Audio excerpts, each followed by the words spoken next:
Welcome back to my channel. My name is Indrani আর আমি তোমাদের সাথে আজকে চলে এসেছি নতুন একটা টপিক নিয়ে, যেটা হচ্ছে জিসিএস বা গ্লাসগো কোমা স্কেল। এই স্কেলটা কেন ইম্পর্টেন্ট, সবার প্রথমে আমাদের এটা জানতে হবে। আমরা অনেক সময় হসপিটালে গিয়ে দেখেছি যে ডক্টরবাবুরা বলে পেশেন্ট কোমাতে আছে, বা অনেক সিরিয়াল সিনেমাতে দেখেছি যে পেশেন্ট কোমাতে চলে গেছে।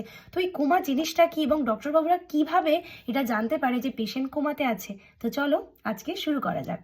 জিসিএস এর না 3টে স্কোর আছে। আমি মনে রাখার জন্য যেটা করি সেটা হচ্ছে 4, 5 অ্যান্ড 6। 3টে ধাপে ধাপে মনে রাখতে হবে। একটা 4 অ্যান্ড 5 অ্যান্ড 6, 3টে স্কোর। তো টোটাল মিলিয়ে 15টা নাম্বার আমার আছে।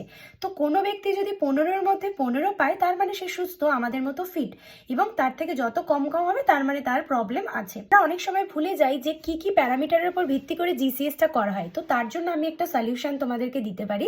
সেটা হচ্ছে আমাদের এই টোটাল বডি স্ট্রাকচারের মধ্যে সব থেকে অ্যাট্রাক্টিভ জিনিস হচ্ছে আমাদের চোখ। তো চোখ হচ্ছে একটা প্যারামিটার। দেন হচ্ছে আমাদের ভার্বাল, মানে আমরা কিভাবে কথা বলছি, তো সেটা একটা প্যারামিটার। আর লাস্ট হচ্ছে মোটর রেসপন্স, মানে আমি যে কথা বলার সময় হাত নাড়ছি বা বডি ল্যাঙ্গুয়েজের কিছু করছি, সেটা হচ্ছে আমাদের মোটর। তাহলে এই 3টে অ্যাসেসমেন্ট পয়েন্ট অনুযায়ী আমাদের এই অ্যাসেসমেন্ট করা হবে। মানে একটা ওভারঅল মানুষের যে 3টে অ্যাট্রাকশন পয়েন্ট থাকে, সেই 3টেই আমরা প্রথমে চলে আসি চোখের ক্ষেত্রে। চোখের ক্ষেত্রে টোটাল নাম্বার হচ্ছে 4, মানে 4-এর মধ্যে আমাদের কত পেতে হবে। এই 4টাকে আমরা প্রথমে দেব যে সে নর্মালি চোখটাকে দেখছে, সব কিছু স্পন্টেনিয়াস করছে, তাহলে তাকে আমরা 4-এ 4 দেব।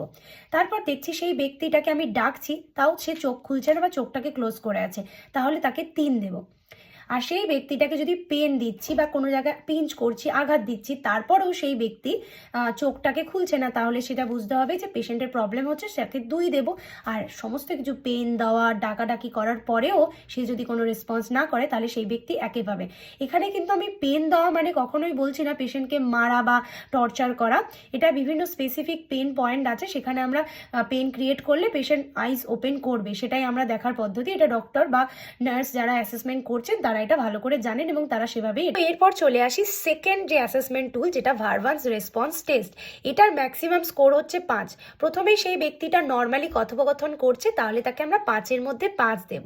এবং সেকেন্ড যদি দেখি সেই ব্যক্তিটা ডিসওরিয়েন্টেড, মানে সে টাইম, প্লেস অ্যান্ড পার্সন কিছুর ব্যাপারে ওরিয়েন্টেড না, তাহলে আমরা তাকে 4 দেব।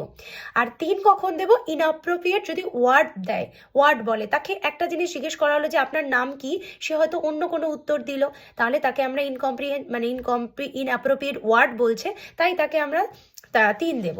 আর যদি সেই ব্যক্তিটি সাউন্ড তৈরি করে, মানে বিভিন্ন রকমের সাউন্ড, যে সাউন্ডগুলো মানে ওই ব্যক্তিটি গোঙানি হতে পারে বা কোনো ভুলভাল একটা শব্দ তৈরি করছে, তাহলে বুঝতে হবে যে পেশেন্টের কন্ডিশন খুবই খারাপ, তো তখন তাকে 2 দেব।